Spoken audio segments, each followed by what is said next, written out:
Hari ini saya akan bicara tentang kesatuan, kuasa dari kesatuan. Ini sangat bagus sekali, dihormatkan, dan saya percaya setiap pemberitaan firman itu punya kuasa untuk mengubahkan hidup kita. Mari kita dasari dengan firman Tuhan dalam Mazmur 133. Saja kita bangkit berdiri sama-sama. Kita baca dengan suara yang keras, ya. Mazmur 133.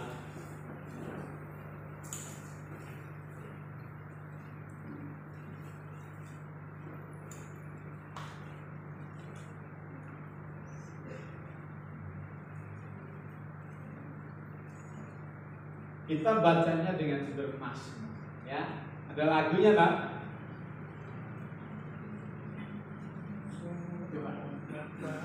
Kita nyanyi, ya.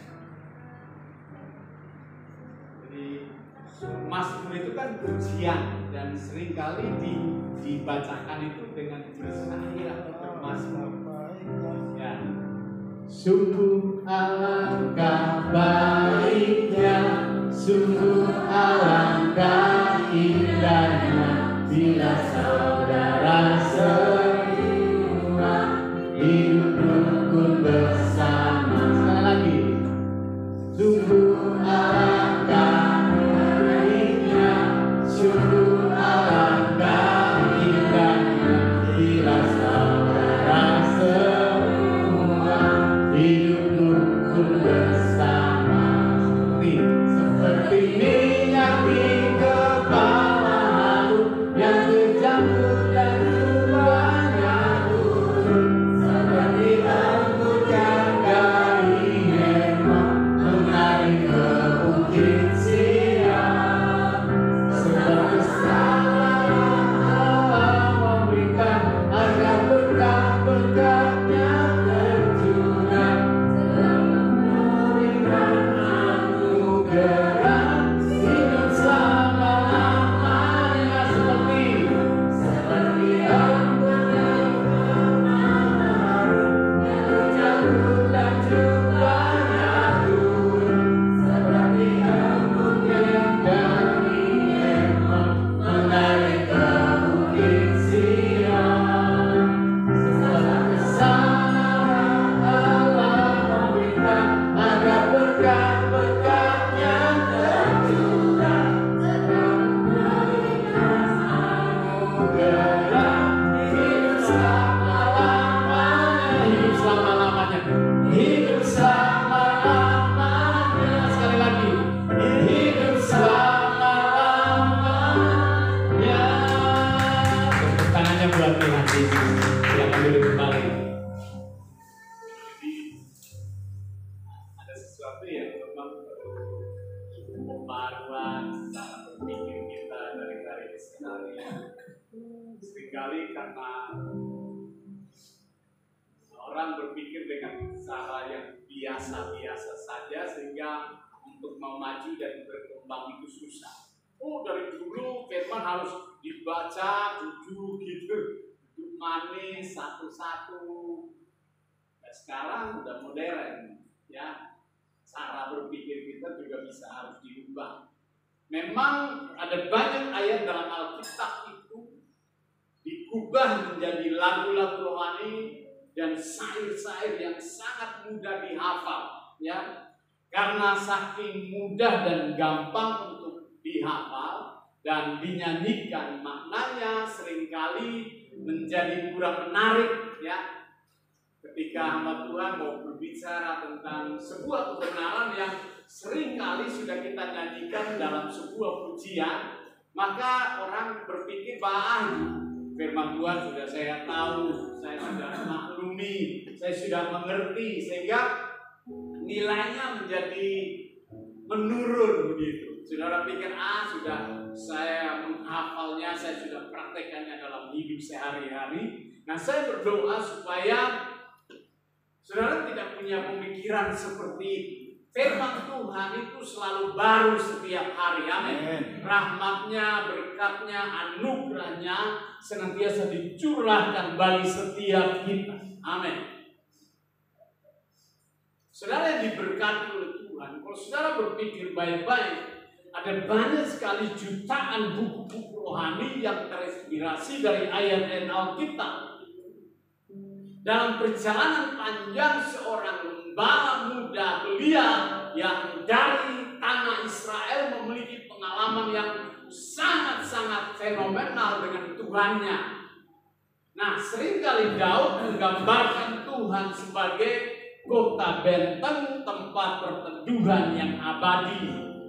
Seringkali Daud menggambarkan Tuhan sebagai menara perlindungan, kubu pertahanan, gunung batu, tempat pengungsian.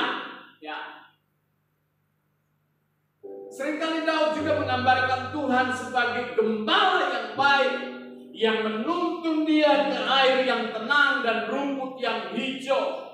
Bagaimana melewati lembah curam, gunung-gunung terjal, batu-batu cadas yang keras, ancaman cakar singa dan beruang yang begitu menakutkan, yang pada akhirnya muncul sair-sair yang sungguh menggetarkan jiwa.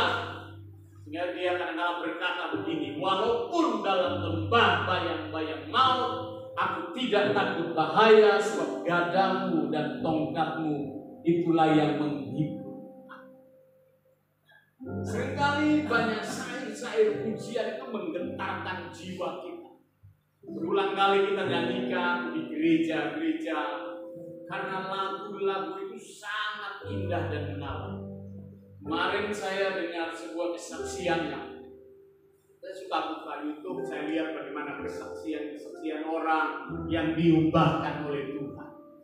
Ada seorang ibu yang hanya mendengar lagu puji-pujian, itu Roh Kudus menjamah hatinya sampai dia bertobat dan menjadi seorang penginjil yang hebat. Hanya lahir dari sebuah pujian yang sederhana, tapi Roh Kudus bisa bekerja dengan luar biasa sampai mengubah orang itu. Dan hidupnya benar-benar totalitas. Saudara, dihadirkan dalam Mazmur 133 ini sebuah sair lagu yang sering kali dinyanyikan oleh umat Israel pada waktu mereka mendaki ke bukit atau pandangan orang Israel begini, ini pemahaman umum orang Israel, bahwa Tuhan itu berada di tempat yang tinggi. Saudara tahu padang gurun itu, Israel itu kan padang gurun. Nah, cara berpikir bahwa Allah itu ada di tempat yang tinggi, kita jumpai ada banyak gunung di sana. Seperti Gunung Sion, ya, Gunung Ebal, Gunung Gerisim, Gunung Horeb, Gunung Sinai, dan mungkin gunung-gunung di sekelilingnya. Begitu banyaknya, dan mereka menganggap bahwa Allah itu berada di tempat yang tinggi. Sehingga muncul lagu seperti ini. Gunung yang tinggi, daki-daki mencari damai.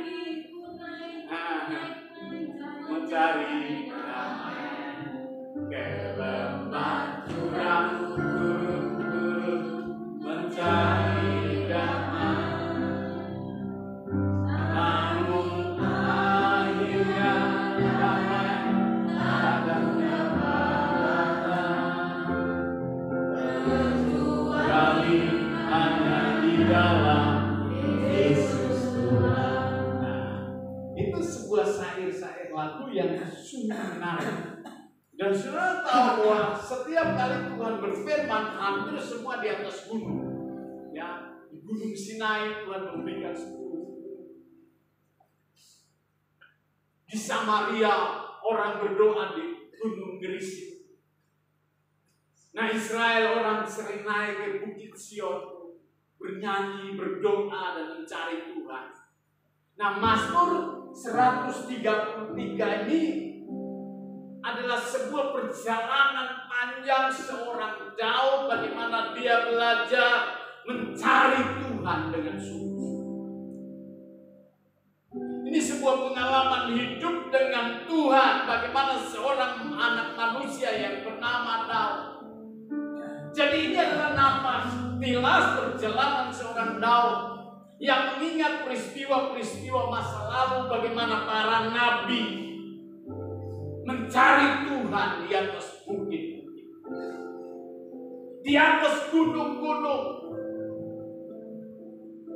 Nah, perjalanan ini menarik sekali. Perlu kita gali pagi hari ini dalam ibadah yang berbahagia. Saya menemukan beberapa hal yang menarik. Yang pertama, ini penting sekali ya. Yang pertama, minyak urapan di kepala Harun bukan minyak urapan biasa. Bilang sama saya, minyak urapan di kepala Harun bukan minyak urapan biasa. Coba kita buka Alkitab dalam Keluaran pasal 30. Keluaran pasal yang ke-30 ayat 22 sampai 33. Kita baca sama-sama. Berfirmanlah Tuhan kepada Musa, ambillah rempah-rempah pilihan, mur tetesan 500 sikal, dan kayu manis yang harum setengah dari itu, yakni 250 sikal, dan tebu yang baik 250 sikal, dan kayu teja 500 sikal, ditimbang menurut sikal kudus, dan minyak zaitun 1 hin. Haruslah kau buat semuanya itu menjadi, garis bawahi, minyak urapan yang kudus, suatu campuran rempah-rempah yang dicampur dengan cermat seperti buatan seorang tukang campur rempah-rempah. Itulah yang harus menjadi minyak urapan yang kudus. Haruslah kau mengurapi dengan itu kemah pertemuan dan tabut hukum, meja dengan segala perkakasnya, kandil dengan perkakasnya, dan mezbah pembakaran ukupan, mezbah korban bakaran dengan segala perkakasnya, bejana pembasuhan dengan alasnya. Haruslah kau kuduskan semuanya sehingga menjadi maha kudus. Setiap orang yang kena kepadanya akan menjadi kudus. Engkau harus juga mengurapi dan menguduskan Harun dan anak-anaknya, supaya mereka memegang jabatan imam bagiku. Dan kepada orang Israel haruslah kau katakan demikian, inilah yang harus menjadi minyak urapan yang kudus bagiku di antara kamu turun-temurun. Kepada badan orang biasa janganlah minyak itu dicurahkan, dan janganlah kau buat minyak yang semacam itu dengan memakai campuran itu juga. Itulah minyak yang kudus, dan haruslah itu kudus bagimu. Orang yang mencampur rempah-rempah menjadi minyak yang semacam itu, atau yang membubuhkannya pada badan orang awam, haruslah dilenyapkan dari antara bangsanya.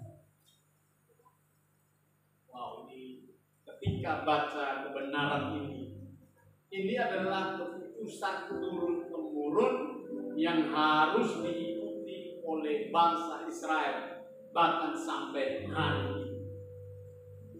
Jadi saya menemukan begini, minyak urapan di kepala Harun bukan minyak urapan biasa. Saudara, di mana letak kehebatan minyak urapan tersebut? Sampai kesatuan itu digambarkan seperti minyak urapan di kepala Harun, imam besar.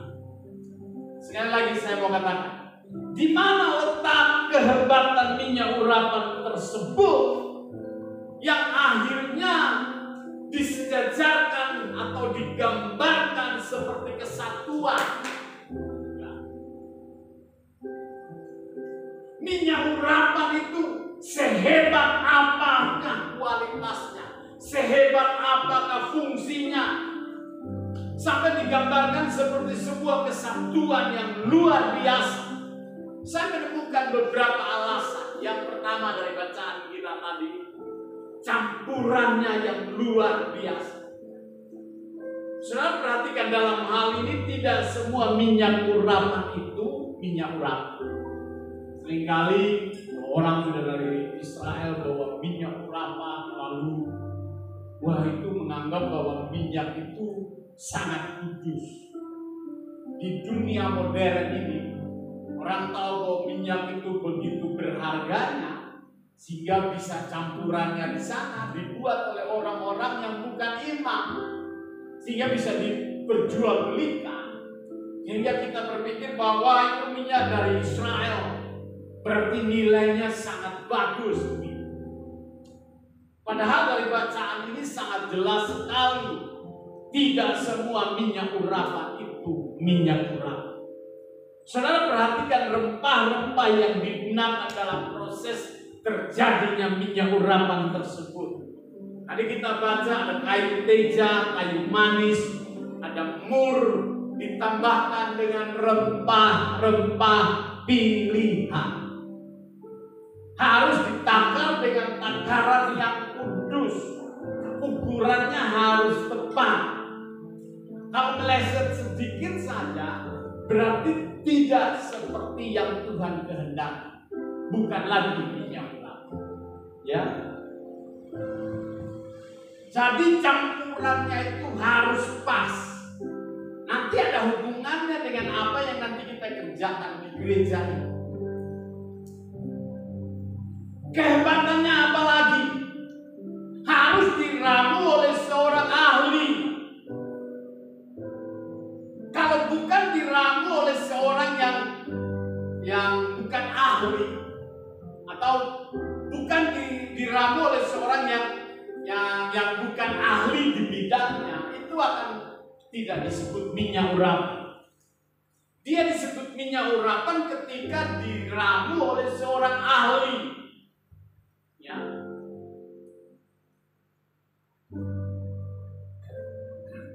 Kualitas minyak itu ditentukan oleh ahlinya.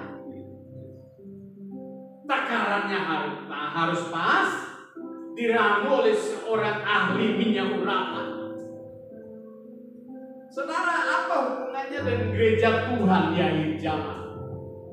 Saya mau bawa ke lingkungan yang lebih kecil, yaitu di gereja ini. Saudara, semua kita di sini adalah bahan-bahan mentah. Amin. Yang punya porsinya masing-masing harus diserahkan ke sang ahli, supaya sang ahli itu bisa meramunya, sehingga setiap kita punya panggilannya masing-masing. Amin. Sudah mungkin belum nangkap. Ada minyak, ada kayu teja, ada kayu manis, ada rempah-rempah pilihan. Kalau hanya ada rempah-rempah pilihan tanpa kayu teja, bukan minyak urapan. Maksudnya begini, semua kita di sini adalah orang-orang yang punya panggilannya berbeda-beda. Harus diserahkan ke tangan Tuhan, sang ahlinya. Itu dibutuhkan kerelaan untuk memberi diri diproses, dibentuk oleh Tuhan. Yesus berkata, pergi dan jadikan semua bangsa muridku. Saudara tahu arti kata murid? Itu disciple, disiplin. Setiap kita harus bisa mendisiplin diri kita, lalu rela menyerahkan hak kita kepada Tuhan, diproses oleh Tuhan semaksimal mungkin, baru bisa berdampak. Jadi di gereja tidak ada lagi penonton. Amin. Semua harus terlibat dalam sebuah kesatuan yang bergerak bersama-sama sesuai dengan panggilannya. Itu dampaknya pasti sangat besar. Ini menarik, saya mau bicarakan ini karena ada hubungannya dengan kemarin perlombaan itu. Tumpengnya itu bagus-bagus, saya foto, wah itu indah seperti apa yang Bungkus tadi ceritakan. Ada yang menghiasnya pakai boneka. Ada yang buat kuenya itu telurnya itu di setting begitu rupa dan menarik. Semua saya ambil gambarnya dan indah. Saya pikir-pikir, aduh gini Wonokarto lewat, nggak mungkin. Karena yang di deretan ini, wah, yang sini tuh saya lihat kurang menarik tampilannya, tapi ternyata juara 3 bisa ngalahin punya yang lebih. Soalnya apa, Pak? Iya, pasti punya kelebihannya. Itu yang saya mau maksudkan. Karena itu juga filmnya itu bisa seragam, bisa itu. Jadi itu menjadi juara bukan juara 3 dari nilainya, iya, tapi dengan kreasinya yang tersendiri. Nah itu.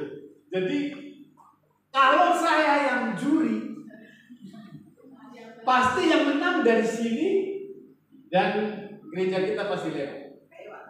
Kalau saya juri,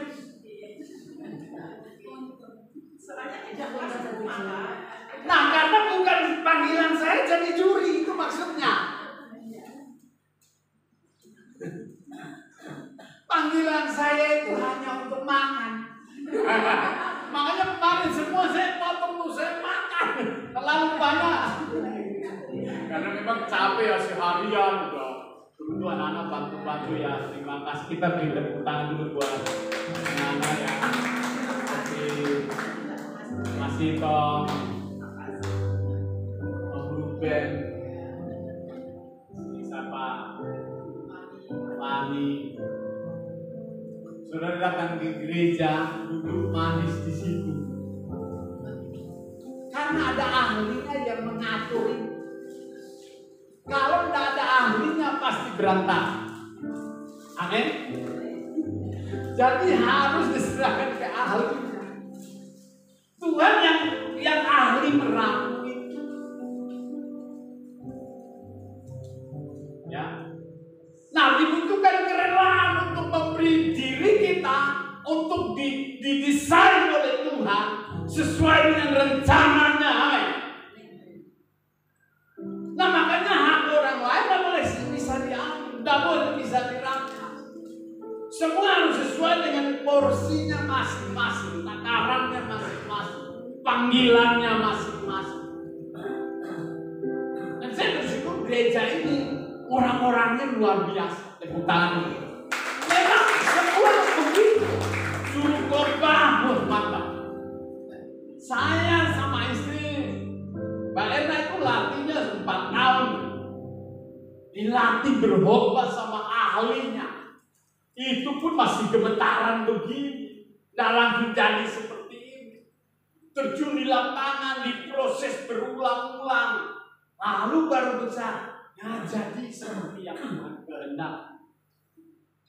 Lah bagus dah sekolah Alkitab, Om Heri dah sekolah Alkitab. Tapi punya kemahiran itu. Lah bagaimana saya bisa bayangkan kalau seandainya mereka sekolah pendeta? Wah, hebat sekali. Semua harus digali dan menemukan panggilannya masing-masing. Om Ruben ketika saya syuting khotbahnya itu bagus sekali, tapi saya waktu itu hanya beberapa yang datang.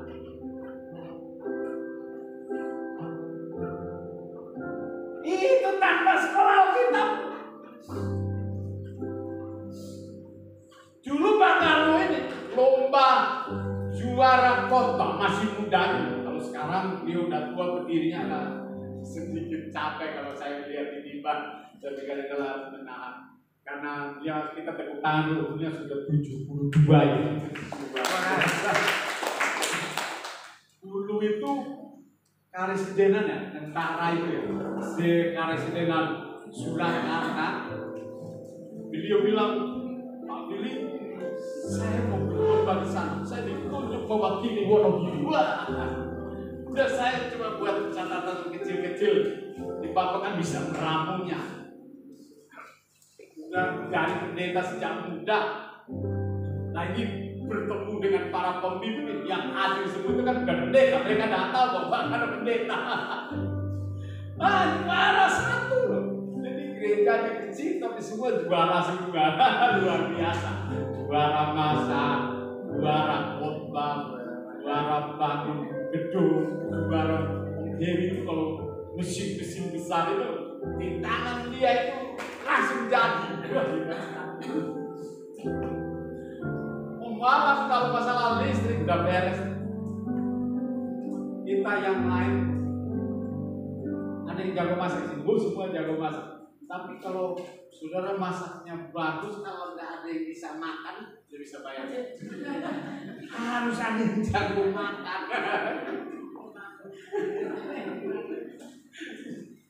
Saya punya pengalaman. Saya dapat nikahin dari Tante Ani. Kainnya kan bagus. Saya bawa ke pasar, sudah jahit. Lehernya ini kekecilan. Jadi berantakan. Saya mau pakai, gambarnya nggak seimbang, miring. Oh ternyata bukan ahlinya ahli yang jahit. Datanglah ahlinya ahli. Bayangin, saudara tidak perlu cari penjahit lain, ada bayar. Di tangan dia jadi bagus kan? Coba tidak saya tak pegang itu bagus. Jadi enak begitu. Dulu itu mungkin saudara tidak pernah lihat, makanya saya tidak kancing buat kancing ini karena memang sesak. Lihatnya bagus gitu. Kalau saudara ahli lihat pendetanya salah, harusnya ditegur. Bukan main jempol sana.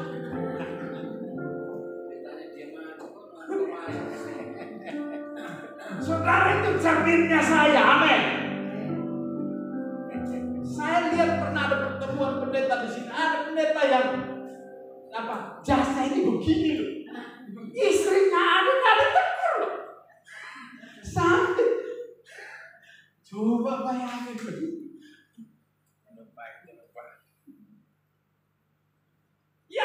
Yang nilai kita itu bukan kita. Yang nilai kita itu orang dekat kita, orang-orang yang ada di sekitar kita.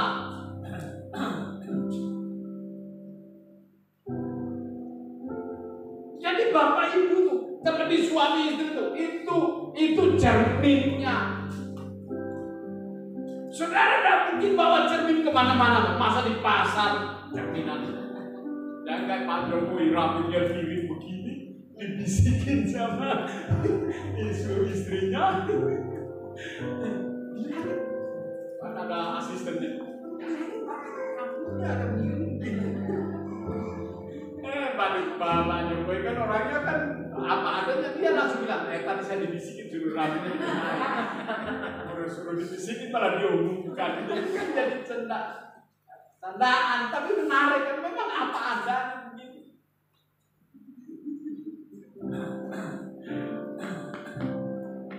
Semua kita punya panggilannya masing-masing. Kalau kesatuan ini diserahkan ke tangan Tuhan yang beramu, saya terlalu yakin itu ada sebuah kekuatan yang besar untuk menghadirkan berkat Allah turun atas gereja ini. Karena janjinya berkata, di mana ada kesatuan berkat Allah dicurahkan.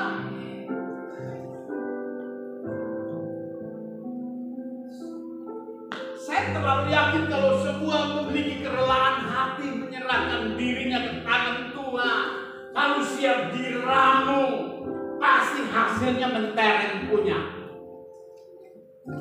Yang jadi masalahnya tidak mau merelakan sepenuhnya. Padahal kita sering nyanyi loh. Selalu untukmu, coba. Selalu untukmu Tuhan yang semuanya lebih kencang. Semua yang ku perbuat, baik siang dan malam, selalu untukmu. Katakan segenap kencang. Segenap hidupku adalah milikmu. Untuk kemuliaan Tuhan kan? Sampai ku tua nanti, sampai ku tua nanti, sampai di surga nanti, selalu untukmu. Coba Pak Pus di sini nyanyi lagu. Pak Pus punya lagu kesayangan. Sini Pak, ini pasti layak. Karena beliau kalau nyanyi lagu ini kayaknya kena betul. Di situ Pak, coba. Dia yang pimpin kita. Ya, 2, 3. Selalu untukmu. Ya. Selalu untukmu. Tuhan yang Rajaku. Kita semua dengan cukup. Semua yang ku berbuat, baik siang dan malam, selalu untukmu. Segenap hidup, segenap hidupku adalah milikmu, untuk kemuliaan-Mu. Sampai ku tua nanti, sampai di surga nanti, selalu untukmu.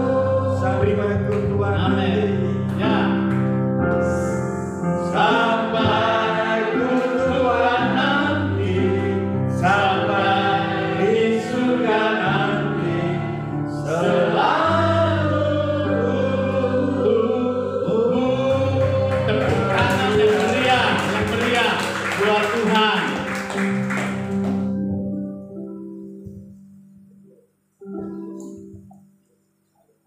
Saya lagu itu menarik sekali.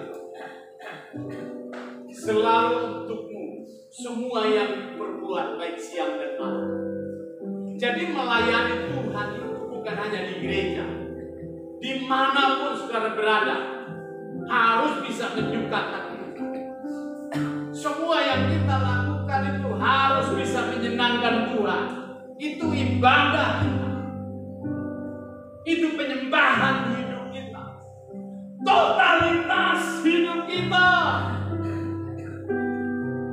Seringkali kita tidak bisa terbang maksimal karena kita tidak rela memberikan seluruh hidup kita bagi Tuhan. Di doa kita, Tuhan ambil hidupku, pakai hidupku untuk kemuliaan nama-Mu. Tapi sampai di rumah tidak seperti yang kita ucapkan. Itu namanya munafik. Kita harus terus belajar merelakan diri. Saudara tahu kata diramu itu diproses. Kalau sambal itu dibulet-bulet. Kalau seperti orang mau mencuci itu kan dikucak-kucak. Sakit. Orang yang tidak kuat itu pasti langsung menyerah di tengah perjalanan proses hidup. Tapi saudara di sini orang-orang hebat yang siap diproses Tuhan sampai keluar kualitasnya, berkenan kepada Tuhan.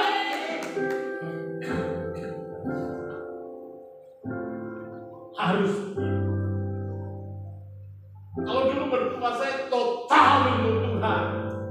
Kenapa yang muda-muda tidak total untuk Tuhan?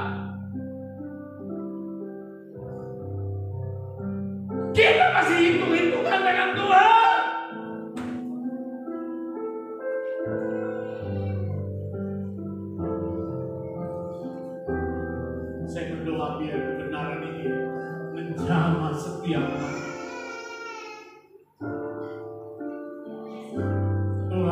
ambil hidupku untuk kemuliaan nama.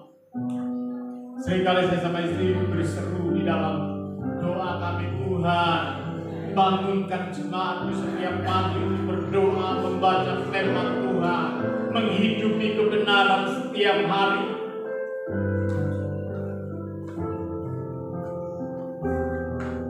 Memang di proses itu sakit, daging ini kan maunya dienakkan terus.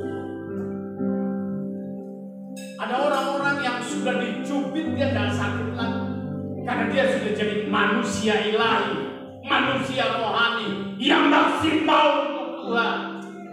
Dia dibully seperti apapun, dia serahkan penghakiman ke tangan Tuhan.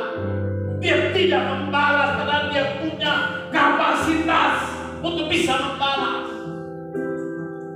Tapi dia hanya diam saja, seperti seekor anak domba yang siap digunting bulunya.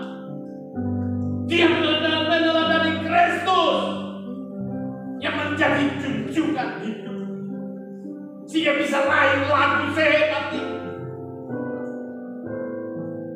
Sampai ku tua nanti, sampai di surga nanti, selalu untukmu.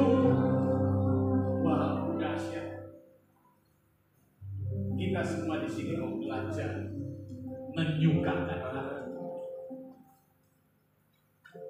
Saya percaya ketika kita meletakkan panggilan kita di porsinya masing-masing, gereja ini akan punya dampak yang besar. Karena kemarin saya deklarasikan itu, supaya itu. Saya bilang gereja ini bukan lagi GBI Wonokalu, tapi Battle Center Wonokalu, tempat di mana pertemuan hamba-hamba Tuhan, anak-anak Tuhan dari semua generasi. Kita tidak lihat merek gereja.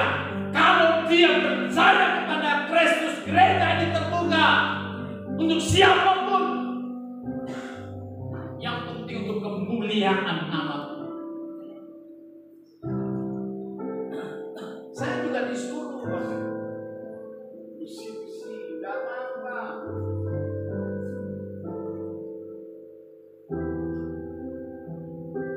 Dia terbiasa. Dulu waktu di kampus, saya punya ibu gembala kaya raya. Dia nanya mimbar kotor, padahal saya baru habis bimbing ujian. Dia suruh saya bersih.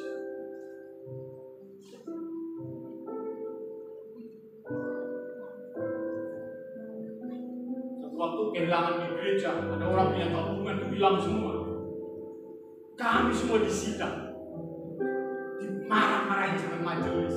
Mereka punya uang, punya kekuatan. Saya nangis, saya bilang bukan saya yang ngambil. Herannya tidak ada yang mengaku, lalu uang itu kemana? Kan nggak mungkin dia terbang.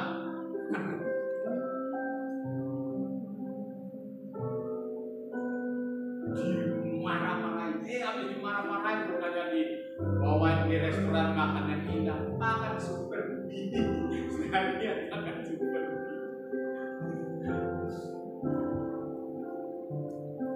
Sakit ketika diproses. Saudara, di mana letak kehebatan minyak? Yang ketiga saya menemukan, sekali pakai untuk menjaga kualitas minyak urapan tersebut.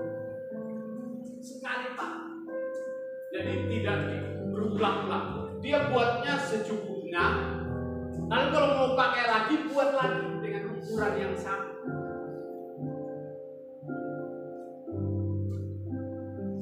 Bukan disimpan bertahun-tahun, pakai lagi.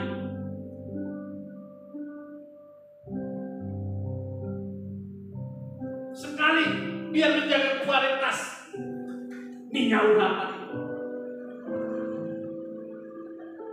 Dengar ini, sekali ikut Yesus tetap Yesus. Amin. Tidak boleh mundur di tengah jalan. Amin. Saudara siap untuk Kristus? Sekali Yesus tetap Yesus. Jangan tiba-tiba ada seorang wanita cantik datang, pinggangnya seperti gitar made in Taiwan, alisnya seperti semut beriringan di ponjang depan rumah pembayaran, rambutnya terurai seperti mayang. Dia datang dan berkata, tinggalkan salib yang di lehermu dan di hati, ikut menikah dengan aku. Saya bilang begini, kecil, kamu tidak ada apa-apanya dibanding dengan Tuhan saya. Gitu dong. Jangan dia titipkan mata 3 kali kalau Anda meninggalkan Yesus. Saya sedih sekali. Ada orang-orang yang sudah tinggal dalam kasih karunia hanya karena mau cari jodoh, hanya karena jodoh, meninggalkan Yesus. Sedih, Pastor.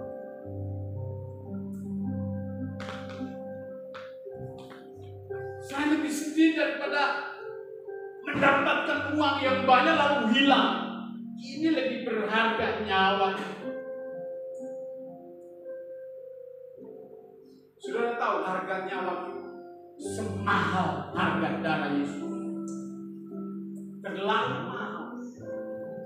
Gitu.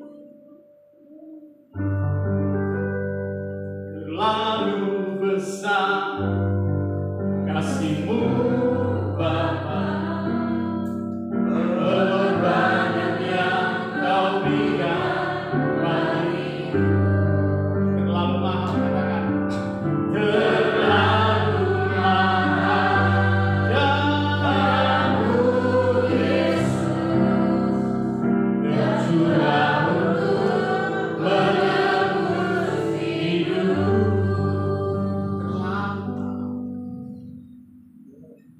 Kalau kekayaan dunia dikumpulkan lalu suruh memilih, pilihan saya tetap Yesus, tidak perlu. Seorang pendeta besar berkata, dia sudah almarhum, dia sudah ketemu majikan aku. Dia berkata, kalau hidupku 1000 fotokopi, semuanya hanya bagi Tuhan dan kerajaan. Tidak boleh ada yang tersisa.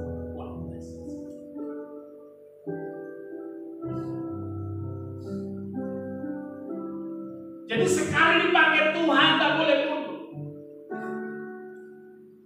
Kalau sudah setia di gereja ini sampai Tuhan Yesus datang, amin.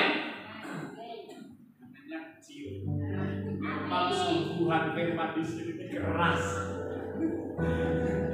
Kalau menunya kalau tidak bagus begitu, wah, daging kita itu mudah menyerah.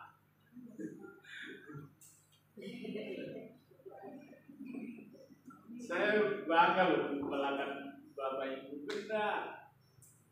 Jumlahnya lebih bagus sedikit tapi berkualitas. Daripada 1000 tapi hanya 2 yang masuk surga. Repot saya.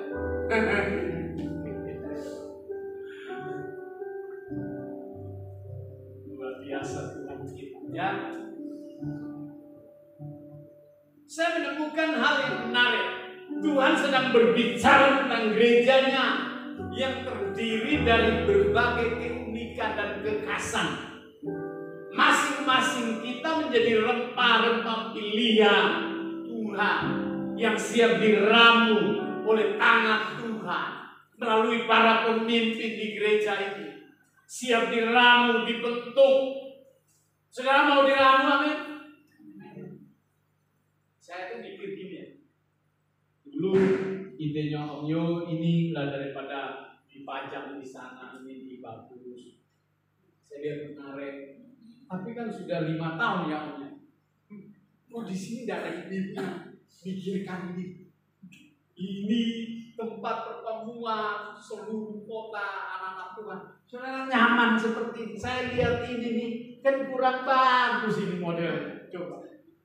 Harusnya ini kan dari kain apa dari keramik lah. Kan menarik gitu. Saya lihat ini sudah menarik, kan ada bunganya tak pasang sendiri, desa sendiri itu. Masa mereka tidak memikirkan gini? Coba. Nah, LCD juga punya orang. Lampu.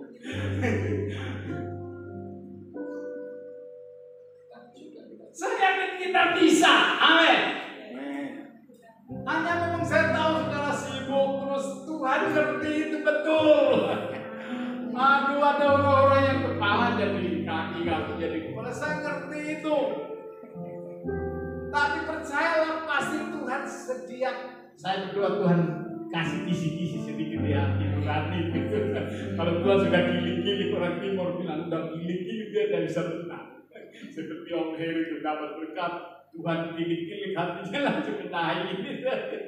Iya. Saya yakin kita bisa. Yuk, berapa lama kita hidup di dunia? Apalagi yang sudah mau 65, 70. Ayo berapa lama lagi? Kalau kuat berapa? 80, selebihnya kan? Ada lagunya lah. 70 tahun. Hanya 70 tahun. Pakai kerabat. Apa singkatnya hari? Berenang. Apa singkatnya hari? Ayo nyanyi yang kencang. Umur manusia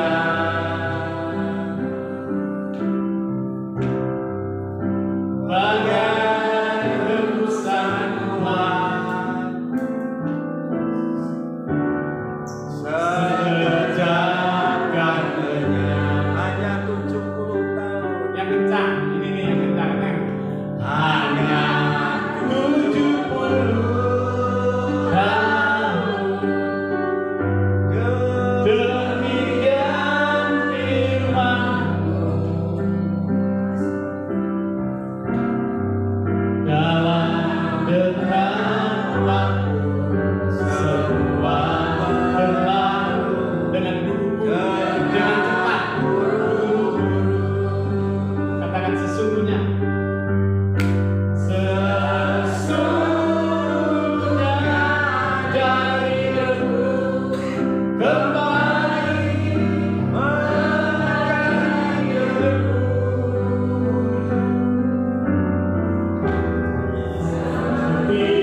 Yang bisa berulang masuk ke abadian.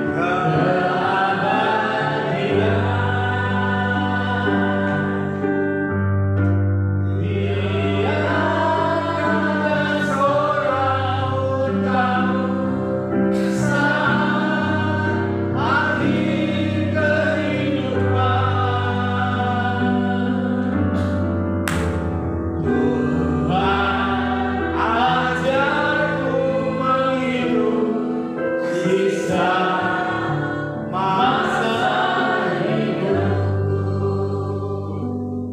Hebat sekali kalau saya. Ibu kalau sudah lagi capek sekali tapi tiba-tiba Tuhan bicara di hati kita itu. Lalu saudara merenung hidup, dengarkan lagu itu, indah sekali. Itu sangat menggetarkan jiwa. Pak Pus umur berapa sekarang? Pak Pus umur berapa? Sementara dirahasiakan. Oh, dia. Yang saya tahu itu Pak Karno 72. Aku 45. Hari ini. 171. Saya berdoa sampai Pak Karno itu diberi umur panjang, lanjut usia, doanya lanjut usia. Kemarin ada, saya share sama istri ada ibu pendeta yang sakit gula. Di marah-marahin suaminya lagi sampai ditonjol. Pendeta belum bertobat, saya tidak sebut nama. Pendeta mukul istrinya, coba bayangkan. Udah sakit sampai mana? Udah sakit tidurnya itu habis doa pagi tidur bangun jam 9. Coba bayangkan. Nah sakit gulanya tambah. Harusnya bangun pagi kan setelah doa baca firman olahraga. Malah tidur lagi bangun jam 9. Lalu seharian Facebookan, PA. Coba bayangkan. Saudara mungkin lihat saya pegang HP itu. Bukan saya baca WA-nya. Ada banyak hal di situ. Ada banyak renungan firman Allah di situ. Kadang-kadang kalau pas lagi duduk gitu, saya tiba-tiba diingatkan tentang ketekunan. Saya buka Wikipedia. Saya cari itu artinya seperti apa ya. Nggak harus melulu Facebookan, baca ganti status melulu. Kerjaan tuh hanya ganti status melulu. Waduh, kasihan banget. Hidup tuh singkat, amin. Mari berdampak buat Tuhan. Kalau kayak kamu gini, sudah tidak ada waktu lagi, berlomba-lomba. Makanya beliau ada di menara doa, seputar ada di sini. Semua kegiatan itu memang waktunya sudah singkat. Yang muda-muda itu tidak boleh bangga. Tuhan panggil kita tuh bukan pakai abjad. Kalau dia duluan, enggak. Kalau gitu semua. Istri saya ini Betty ini pasti nomor 2 nih urutan. Wah, itu nomor 1. Istri saya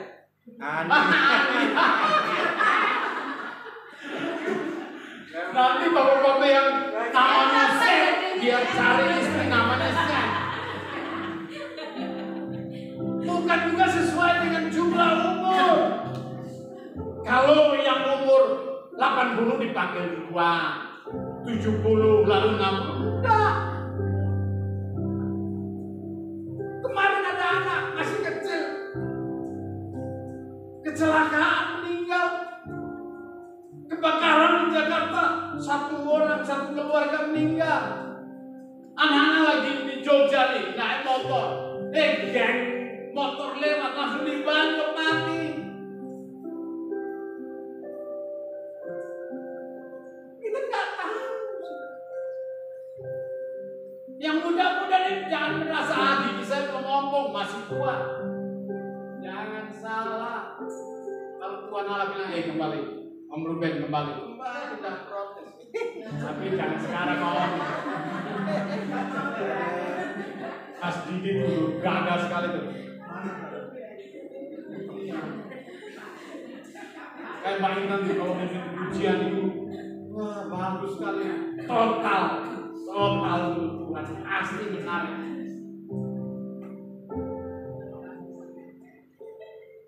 Ini baru satu benar sudah jam 1 jam. Nah, pokoknya saya khotbah sampai selesai, amin. Amin.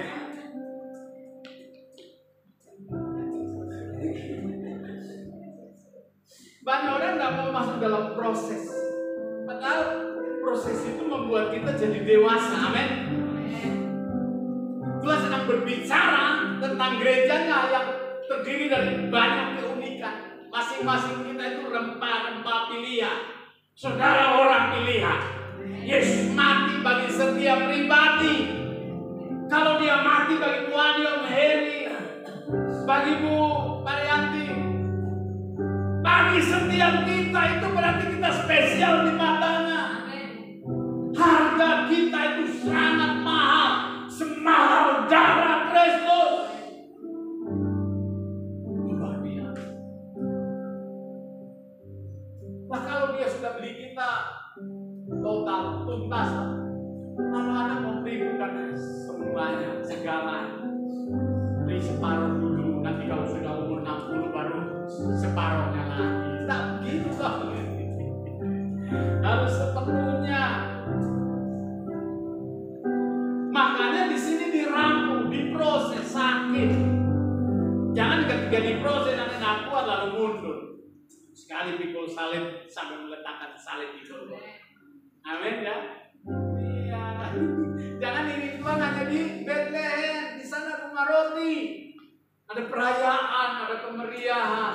Iri Yesus itu sampai Golgota. Jadi penderitaan juga itu bagian dari iri Kristus. Ada banyak pendeta mengajar, dia menengking setiap masalah. Di sini saya tidak menengking. Kalau masalah itu diizinkan, saya berkata, masuk saja dalam masalah. Nanti ada dewasa di sana, berkualitas di sana, bermutu di sana. Tapi kalau masalah itu karena iblis, kita tengking dalam nama Yesus. Tapi masalah itu jangan sampai ada Lalu kita fokus menyelesaikan masalah, betul tak? Banyak hari ini kalau orang punya masalah, ditengking dalam nama Yesus, anak tidak dewasa, ditengking dalam nama Yesus, tidak dewasa. Ada ujian susulan, kalau ditengking. Ada namanya apa? Remedi. Nah lulus. Makanya kalau ada masalah saya ucapkan selamat. Belum selesai, belum waktunya Tuhan, belum kairosnya Tuhan. Amin. Tepuk tangan dulu, yuk. Saya mau ke Jakarta, saya ngomongin nggak ada yang bertanya. Saya nggak diundang lagi. Memang nggak mau diproses sakit, tapi di sini beda. Saya ucapkan selamat. Siap dihancurkan, siap banting, dituntut, diproses. Tentu itu mendatangkan kebaikan karena Allah turut bekerja dalam segala sesuatu untuk mendatangkan kebaikan. Kalau dalam terjemahan aslinya, Allah bekerja dalam segala sesuatu. Jadi proses itu diizinkan Tuhan. Dia ahlinya yang desain hidup kita. Jadi kalau ada masalah, saya ucapkan selamat. Jangan fokus menyelesaikan masalah. Kalau ada masalah, ada dua hal yang perlu diselesaikan. Pertama, karakter kita. Kedua, baru selesaikan masalah. Jangan sampai masalah itu selesai, karaktermu belum selesai. Harusnya karakter kita selesai, masalah juga selesai. Nah, gitu. Jangan fokus menyelesaikan masalah. Nanti masalah berikut yang sama lagi, lebih besar lagi. Karaktermu tidak selesai, sehingga jadi pecundang. Di sini tidak ada pecundang. Semua orang-orang pemenang.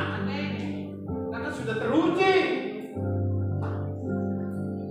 Ini penting. Saya menemukan ini, gereja itu, gereja Tuhan itu bukan orang-orang sembarangan. Karena saya menemukan saudara orang-orang berharga, walaupun yang datang 2 orang, banyak tidak berubah. Coba kalau kreatif punya rumah makan, yang makan maaf nih banget. Pas puasa yang datang cuma 2 orang. Menunya, bumbu-bumbunya dikurangi enggak? Karena hanya 2. Kalau 1000, bumbu-bumbunya tetap sama toh. Nah di gereja juga begitu. Jangan karena yang datang 5 orang lalu dikurangi menunya. Enggak boleh. Saya lihat begitu. Ada orang-orang begitu. Di sini enggak ada. Semua harus porsinya supaya jemaat itu sehat dan kuat. Saudara adalah orang-orang pilihan. Ya, ada yang bisa jadi kayu teja. Kayu teja itu kayu yang kuat, tahan banting. Daunnya bisa menjadi obat-obatan dan minyak. Tahan banting. Kalau punya masalah, dia dapat ibu pendeta. Saya bisa tangani sendiri. Saya punya Tuhan yang dahsyat. Tapi ada orang yang tidak seperti kayu teja. Batu sedikit panggil pendeta. Saya malu.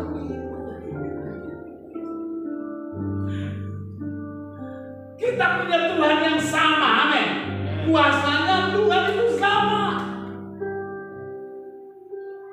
Jadi kalau setan ganggu di rumah, Tuhannya Pak Agus itu sama, kuasanya sama, kuasanya doanya Pak Erasmus Sabdono, Gilbert Ruindo, pendeta besar, Tuhannya mereka percaya, Tuhannya saya juga, kan begitu toh?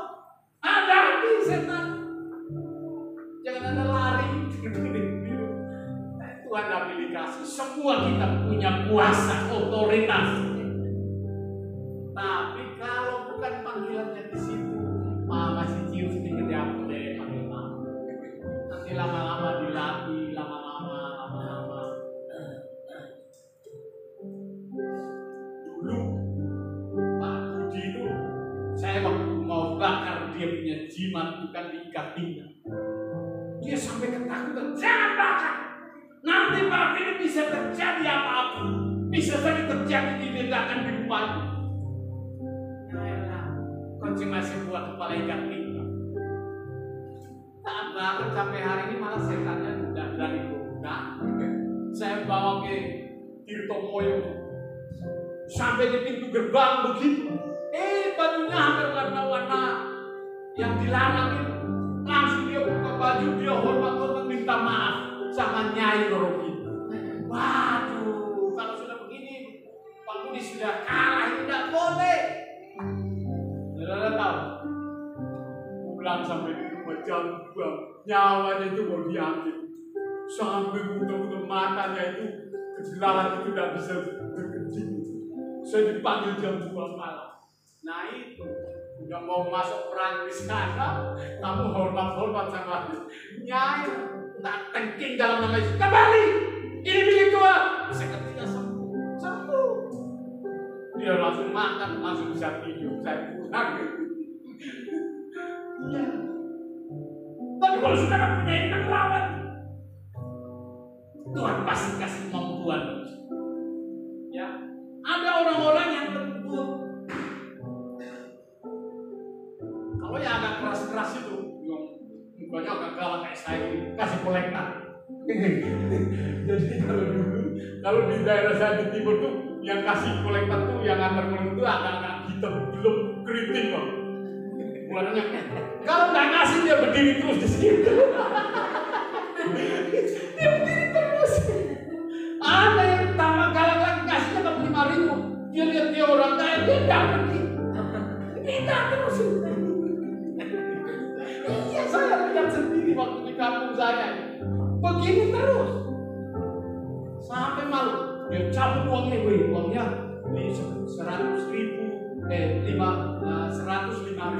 mili. Ngasih 5.000. Saya masih untung 100.000. Ngasih 100.000, pulang dan saya bingung dia. Ini ada berdiri di sini. Dia datang mau tuh kasihnya 5.000 semua gitu. Saya masih ingat, aduh. Saya punya pengalaman di Sumba itu, saya pernah cerita karena mumpung masuk ini saya cerita. Itu persembahannya 175 perak ke 200 sekian. 200 perak. Waktu itu tiba-tiba ada persembahan 10.175 kali ya, sekitar 200. Sampai di rumah kan saya senang tiap hari makan jagung lah kayak di Sumba itu. Dalaman. Di Kambata sana mungkin orang Sumba. Semakin ke ujung sana lah. Sumba timur. Saya beli biskuit, kasih air, dibuat kayak bubur. Wah, hati itu lega kan selama ini makannya jagung. Nah, makan nasi itu pas perangga, pasar hari Sabtu. Jadi Senin sampai Jumat itu saya sebuahnya jagung. Saya ini 4 ini udah habis rontok. Iya betul. Tidurnya itu di bambu itu. Benar-benar di bambu, alas kepalanya itu pakai kayu. Lalu saya beli jagung isi di karung, pakai alas kepala. Persembahannya itu habis itu. Saya habis makan begini, ada anak yang lari di rumah nangis-nangis. Pendeta kalau lihat jemaat nangis kan, akhirnya mungkin dia punya pergumulan sudah ditolong Tuhan salah apa. Tak tanya pelan-pelan gitu, Pak Pendeta sekarang saya tidak bisa masuk rumah. Kenapa? Bapak saya ambil kelewang, mau marahin saya. Tadi mau kasih persembahan, uangnya dimasukin semua. Karena yang memberikan persembahan itu kan berdiri terus di situ, lawang kan cuma 10.000. Jadi maksud saya ngasih semua, nanti sampai di rumah baru saya minta ganti kembalikannya. Minta kembali berapa? 9.900. Berarti persembahannya 100 perak. Dan uang kecil, lalu sudah saya panggil. Itu majelis gereja yang punya anak datang ke rumah. Saya bilang udah, kamu gandeng om, kita menghadap papamu. Karena nangis, bapaknya pasang buka pepaya tapi kan ada saya kan dia malam-malam. Oh iya bang, dia masuk. Kenapa si kecil nangis? Saya udah tahu ceritanya, udah ada. Nanti sekarang karena uangnya sudah saya pakai, kita hitung saja pak. 1 tahun ada ibadah rumah tangga berapa kali? Ibadah minggu berapa kali? Kita kalikan. Jadi selama 1 tahun berapa minggu itu dia tidak memberi persembahan. Hanya kita deal, ini baru bisa masuk. Coba bayangin.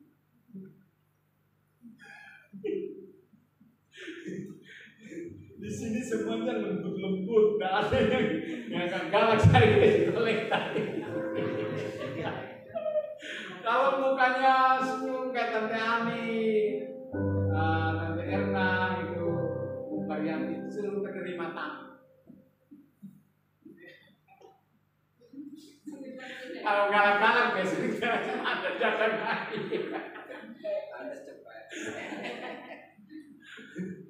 Yang bisa musik kita gitu. Kalau mau dilatih main bass itu gampang, masa kamu yang main bass? Kita tepuk tangan dulu buat Mas Didik. Dia tahu. Bayangkan kalau suaminya main bass, lalu istrinya bikin pujian, wah, hebat sekali. Soalnya siapa namanya? Intan itu kan pengen dulu dia sering sekali. Kalau punya jodoh bisa main musik, wah saya bisa nyanyi bagus. Nah ke masjid bisa main musik tapi nggak mau. Nggak mau pasti mau. Ya nanti kita datangin kemarin saya sudah ngomong sama ibu-ibu, nanti didata siapa yang hanya mau dilatih, nanti sesegera ya, boleh ya kita buat listnya supaya dilatih. Semua harus bisa melayani, ya, sesuai dengan panggilannya masing-masing. Jangan seperti Ibu Dewi Basir di Jakarta ada gereja begitu. Jadi kalau mau jadi singer, song leader itu ikat apa? Tali pinggangnya itu harus berapa senti dulu. Kalau dia agak kegendutan nggak boleh. Dia di bagian doa puasa. Bayangkan begitu, sampai begitu loh. Saya pikir ini gereja berdiskotik. Masa song leader saja itu tali pinggangnya itu ada berapa senti? Nah kalau saya perutnya agak gendut begini, nggak bisa masuk. Tapi di sini mau gendut, mau kurus, mau tinggi, mau longsor, lonjor, mau keriput, semua bisa melayani Tuhan. Amin ya.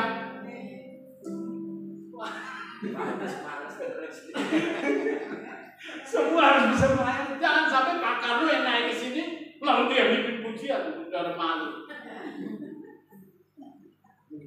Tapi mau berubah ke semangat, tapi dia nggak lagi sakit gigi, dia ngomong sama saya, nanti ada yang bangkit, begitu jadi sekali-kali sehingga dua orang.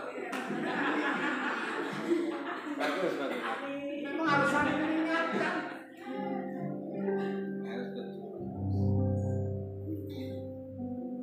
Nah, sekali lagi siap diramu di proses ini. Semua kita saling membutuhkan kesatuan yang akhirnya melahirkan dampak yang besar.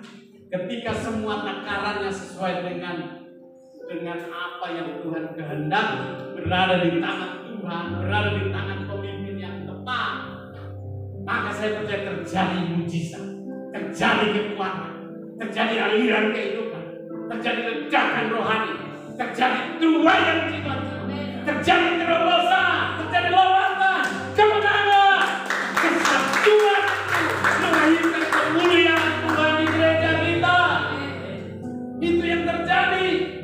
Apa yang dipercayakan kepada hari ini? Kepintaran, kecakapan, potensi, ide atau gagasan, harta, bangga, kedudukan, harus semua dipersembahkan untuk Tuhan. Ya, nanti kapan-kapan majelis kita rapat. Dulu kita pernah rapat supaya kursi-kursi ini dikasih yang hanya jadi wacana begitu. Gak bisa. Bu Ani sudah cari di Solo, sudah ketemu belum? Gampang tuh. Saya yakin bisa. Ibu-ibu tuh pasti bisa. Kalau suruh saya sama Pak Agus atau Pak Kano nyari pasti warna-warna. Apa yang dipercayakan Tuhan padamu hari ini? Mungkin kayu teja, rempah-rempah pilihan, apapun itu panggilanmu, kepintaran, kecakapan, potensi, gagasan, harta, pangkat, kedudukan. Kalau semua dipersatukan dalam sebuah wadah yang besar ini, akan melahirkan dampak yang besar untuk kemuliaan Tuhan. Dan dengan ini Alkitab berkata, campuran semua rempah-rempah itu melahirkan minyak urapan yang hebat. Apapun yang disentuh oleh minyak tahi, kudus, yang apinya kan dipadukan di sini. Ketika Anda pulang bawa apinya, apapun yang Anda sentuh, baik itu usahamu, pekerjaan, orang sakit, orang lumpuh, apapun itu, terjadi ledakan. Harusnya begitu. Nah, makanya harus dikobarkan di sini api. Saya berdoa tidak ada api asing di Indonesia, yang ada api kemuliaan. Ini yang terakhir ini, hambatan minyak urapan. Sudah bisa baca sendiri di Pengkhotbah pasal 10 ayat 1. Itu ternyata dari tadi kita sudah belajar hebatnya minyak urapan, hebatnya kuasa kesatuan yang digambarkan seperti minyak urapan. Ternyata minyak urapan ini bisa rusak dan hancur ketika terjadi hal yang berbahaya, yaitu terkena dengan lalat. Jadi kalau lalat masuk di minyak urapan itu, kualitasnya langsung hilang, mutunya langsung hilang, langsung berkebal. Saudara tahu, lalat itu ternyata Baalzebub, rajanya lalat, nama lain dari setan atau pangeran neraka. Menurut tradisi Yahudi itu, domba itu sangat rentan dengan lalat, dan musuh ini sangat berbahaya bagi domba. Saudara tahu padang gurun tidak seperti kita di Indonesia banyak pohon, ya. Jadi lalat kan bisa berteduh di bawah pohon kalau panasan. Nah di sana padang gurun, dia mau berteduh di mana lalat? Panas. Cara satu-satunya dia berteduh itu dia masuk di lubang telinga dari domba. Nyaman dia di sana. Karena ada lubang dia tempat berteduh. Lalat masuk, saudara tahu, bukan cuma dia tinggal di situ. Dia beranak pinak. Dia bertelur di situ. Semakin banyak itu mendorong sampai akhirnya masuk merusak itu kepala otaknya ini. Larva lalat itu menjadi virus yang mematikan. Dia masuk ke otak domba, sehingga domba itu jadi sakit, kurus kering, lemas, dan mati. Nah, seorang gembala yang baik itu harus melumas minyak urapan di telinga domba-domba sehingga lalat tidak bersarang di sana. Makanya di rumah itu non-stop itu ujiannya itu. Saya kadang-kadang minta izin, aku pengen nonton balapan sekali-sekali. Kan TV-nya yang satu di sini, sana tidak ada lagi toh. Nah, tiap hari lagu, gereja, khotbah, lagu rohani itu, jadi atmosfer rohani itu. Nanti kalau sudah capek gitu, Pak, boleh datang. Kan nanti dimarahi sebentar. Ya kita sekali-kali lihat berita. Saya setiap pagi doa tuh ya. Saya dapat dia hobinya nonton politik, jadi isi politik terus ini. Kalau kita ketemu, sekali-sekali lagu rohani Pak De.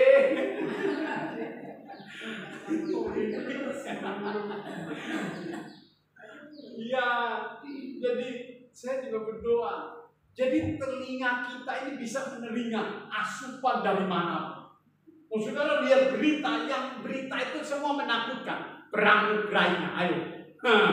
Gempa bumi, malapetaka, kecelakaan, tabrakan, pembunuhan. Langsung menyerang di tanah longsor. Menyerang di pikiran kita itu. Lalu tanpa sadar itu menumpuk. Jadi apa? Kekhawatiran. Iblis masuk di kekhawatiran kita itu. Tapi kalau dengan lagu bukan lagunya.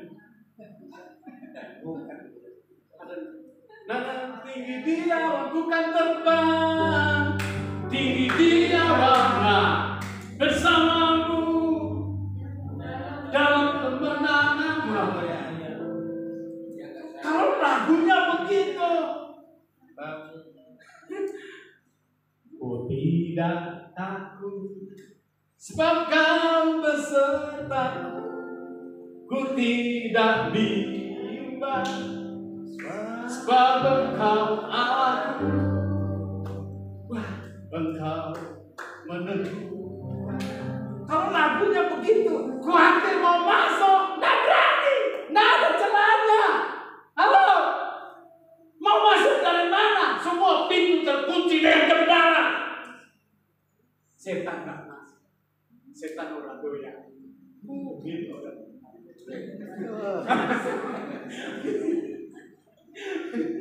Ya, tapi kalau diisi dengan sebuah kemunafikan dari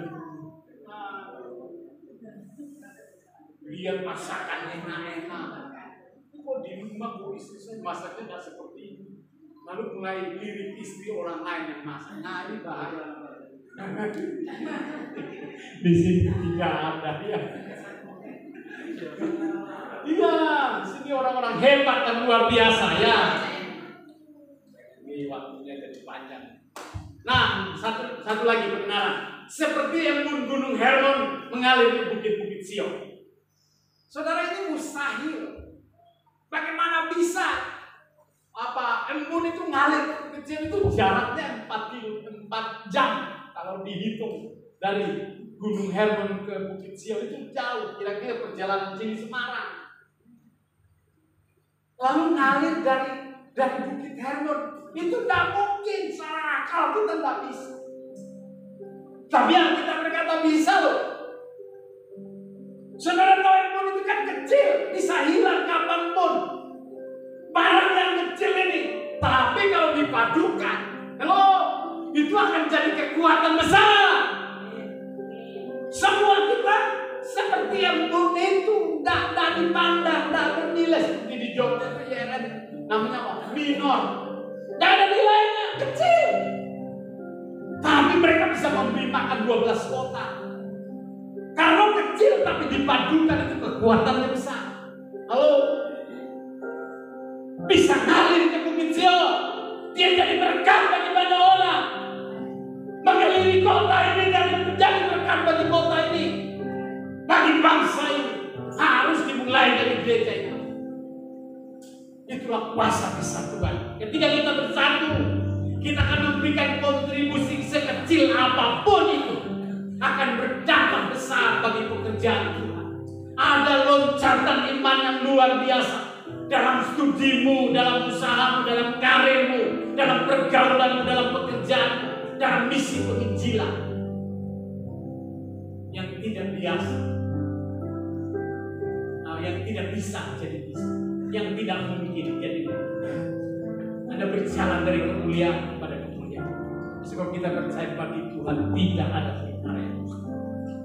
Embun itu kecil, terbatas, lemah, biasa, barang sepele, minor, gampang menghilang.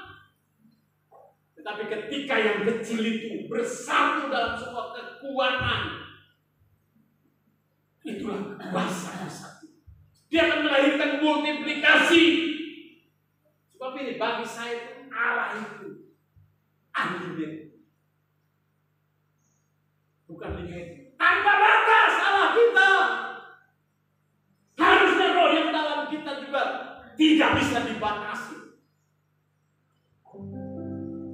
Dan yang terakhir, kesanalah Allah memerintahkan berkat kelimpahan kehidupan selama. Ibarat begini, saudara punya berdagang yang tanpa promosi, tanpa dicari, Tuhan bisa memerintahkan berkat. Dengar ini, ada berkat double porsi ketika kita bersatu, kita mengembangkan potensi yang Tuhan berikan. Saya sangat yakin berkatnya pasti berbeda. Bukan hanya kelimpahan secara materi, tetapi juga berkat kehidupan, berkat kehidupan. berkat kehidupan selama-lamanya. Dan itu mengalir dari tempat ini. Dari tempat ini harus mengalirkan kehidupan bagi kota ini, bagi bangsa ini, bagi Indonesia. Dimulai dari kita.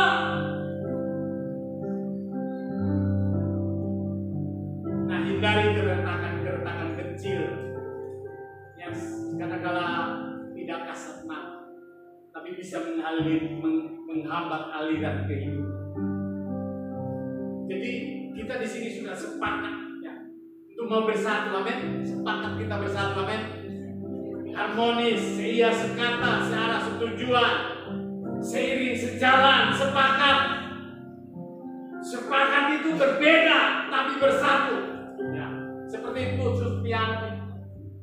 Sudah bisa nyanyi kalau nadanya belum semua kan berantakan. Tapi nadanya itu. Saya mengakhiri. Coba terus nada D saja. Apa G saja. Ku mau sepertimu Yesus, disempurnakan selalu sampai Katolik dalam setiap jalan.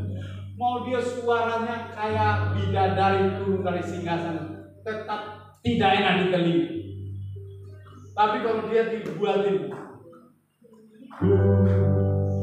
mau sepertimu Yesus, disempurnakan selalu dalam setiap jalanku,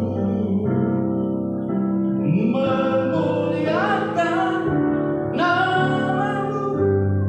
Ketika Tuhan sudah sediakan tutsnya itu, do re mi fa sol la si do. Anda yang membentuknya. Tuhan mau bekerja sama dengan kita. Amin. Jadi kecakapan itu juga tanggung jawab kita melatihnya. Dan saya percaya ketika dipadukan itu indah, harmoni.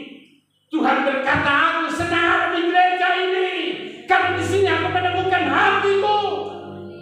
Di sini aku menemukan belas kasihanmu. Aku menemukan kemurahan Tuhan di jemaat ini. Aku menemukan denyut Tuhan di gereja. Sehingga dia tidak mau pergi, dia mau nyatu dengan kita. Dia jatuh cinta dengan kita. Mari kita bangkit berdiri. Menyenangkan. Menyenangkan. Senangkan. Hanya itu kerinduanku. Mampus mengucap syukur berterima kasih. Menyenangkanmu. Senangkan hatimu. Hanya itu kerinduanku. Bikin formasi, rentangkan tangan, semaan, rentangkan tangan, bersentuhan satu sama lain. Pak bisa bergabung, bergabung. Bersentuhan satu sama lain, bergabung. Bersentuhan dengan teman. Hanya itu kerinduanku. Menyenangkan. Menyenangkanmu, ya senangkan. Hanya itu kerinduanku.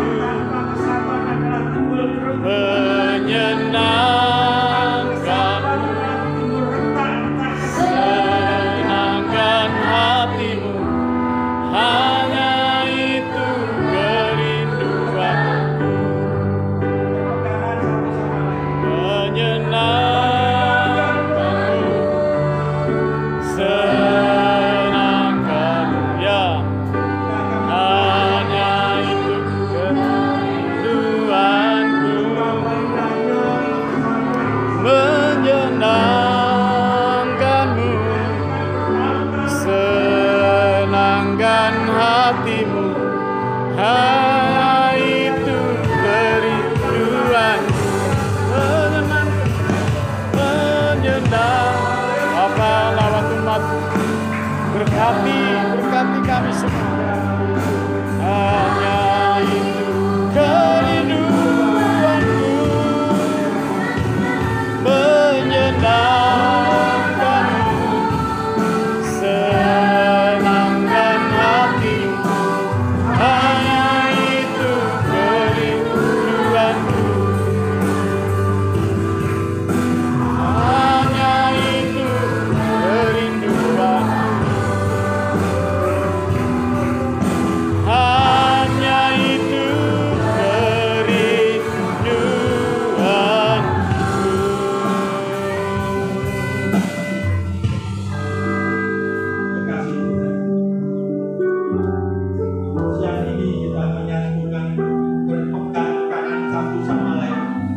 respon kita terhadap firman Tuhan yang pagi ini disampaikan.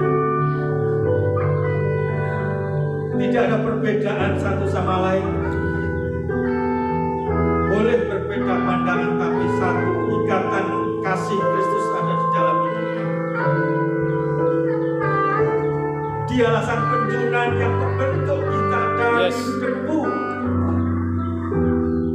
sehingga kita bersatu bersekutu menyembah Tuhan yang benar.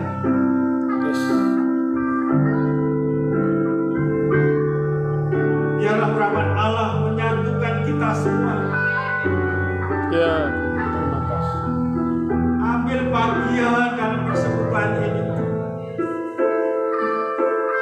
Kita harus saling terbuka di hadapan Tuhan. Tidak ada sesuatu yang tersembunyi satu sama lain. Kita sama semua di hadapan Tuhan. Biar berkat Allah dinyatakan. Biar mengalir dari bukit surga. Yes.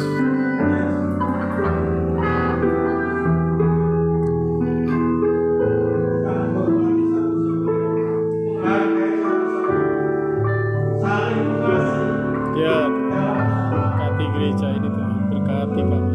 Seperti jemaat ulama, segala sesuatu dikerjakan bersama-sama dan satu tubuh di dalam Kristus. Segala sesuatu dikerjakan untuk kemuliaan. Demikian juga di tempat ini kita bersyukur kita mempunyai hamba Tuhan yang luar biasa, yang cakap. Namun di atas semuanya kita yang bersekutu untuk memuliakan Tuhan. Kita akan tetap sungguh-sungguh menyanyikan selalu untukmu, Selalu untukmu, selalu untukmu, ya Bapa, ya Tuhan. Tuhan dan Raja. Biar sekali-sekali kami kerjakan hanya untuk kemuliaan Tuhan. Semua yang ku perbuat